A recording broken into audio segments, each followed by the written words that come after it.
super gradual process, because when I was young, I would just kind of take things apart and put them back together in different ways.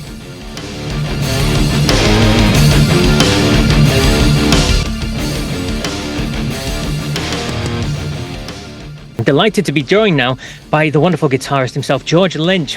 When did you first start designing and building your own equipment? Super gradual process, because when I was young, I would just kind of take things apart and put them back together in different ways and learn by trial and error how to do things, sort of. I'm not a luthier. I did take a year-long luthier class, and I do know some things. I can't build guitars from scratch, not well enough that I would sell it to anybody, feel confident that I could sell it to anybody, but I make it for myself. But I have some help. But what happened was, in about, I guess, 12 or 13 years ago, I was sort of, because of health reasons, I was not able to really do much. And I was in a wheelchair, and I started, I set up a little shop at ESP, and I started taking ESPs and just remodeling them, basically, essentially just taking the paint off. And I was doing crazy stuff. Like I did this one where I put I made the pickup cavity a grave, like a coffin for a dried dead bat lined with roses. And then the piping was barbed wire from an old, cowboy fence that I countersunk into the edge of the body, and did all this kind of specific painting and staining, and had these bones, and I would add bones to it. It was sort of macabre, but cool, and, snake skin and things like that. Really organic elements, which is kind of a desert vibe is what I was going for. And I ended up thinking, well, somebody asked me, a friend that's works at Victoria's Secrets, actually. He used to send me lingerie. I don't know why. I didn't wear it. He was vice president of Victoria's Secrets. He had a little bit of dough, and he's going, "Hey, I saw those things you're making." He goes, "Would you sell me one?" And I was going, I hadn't thought of it. I was just doing it to do it. And I did. I sold him the first one I did, which is pretty cool. And he ended up buying like 5 more over, a few years. And I go, well, maybe I should do this. So I kept learning more. I took the luthier class for a year, and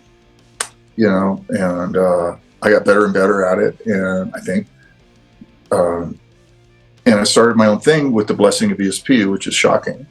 I'm a 37-year endorsee, their number 1 endorsee, and they're allowing me to do this kind of boutique thing on the side, which is very gracious of them, and I appreciate that. And now I have a shop in California, and a guy that works with me, and we do it's a pretty good little business. It's really, really fun, and it's like meditation. This is my wife's into. My wife has a yoga school, or a yoga place, whatever you call a yoga place. She has this yoga business, and she always tries to get me to meditate, and I can't meditate. I'm just like, my mind's just going all over the place. And I go, I'm just terrible at this. I suck. And then she was talking to me one day, and she was describing meditation, and I was like, but wait a minute. That's what I do when I'm playing guitar, when I'm building guitars. We all have something like that, I think, where we just forget about time and space, and we're just so in the moment. You don't think about where you are, you're just immersed in it. That's it. And I told her that, and she's like, actually, I think you're right. I think that's what that is. So when I do these guitars, like this is an ESP. This isn't one of, but I do a similar thing like this, where I do a distressed barn kind of finish, and then I'll put bones and snakeskin in it and do all kinds of other goofy stuff, wood burning and stuff. They're all different. And when I'm going through that process, and I have my router, my Dremel tool, or my paints and my stains and stuff, it's just like painting a picture, and so you just get completely into it because you have this flow and you have this vision and you want to make it right. So it's like writing a song, or conceiving of a solo, or performing live on stage when you're having a good night and you're immersed in the moment. It's transcendent, and it's just I think, a very healthy thing. Yeah. Very healthy for the soul, definitely. Yeah, and on the flip side of the coin, it's a business too, which supports my family, and I feel, I love the game. I love the music game and anything related to it, business wise. It is really a fun thing.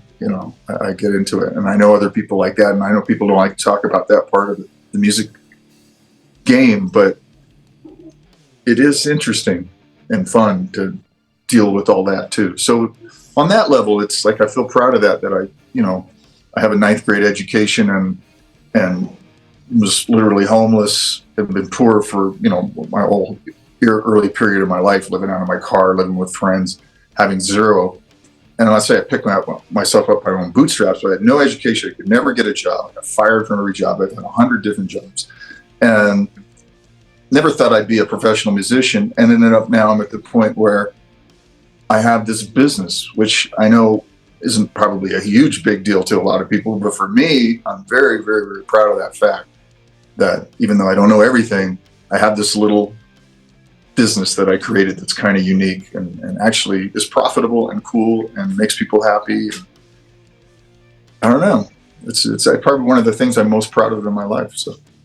Fantastic. It's fantastic to hear this sort of stuff. And on your website, georgelynch.com, there's a little section on there about Mr. Scary guitars, and you can get to see some of your designs you've done and things like that. And it's wonderful to check out just about the things you've been talking about there. It's brilliant to see. Yeah, man, I'm very fortunate, and I remind myself that every day when I want to complain.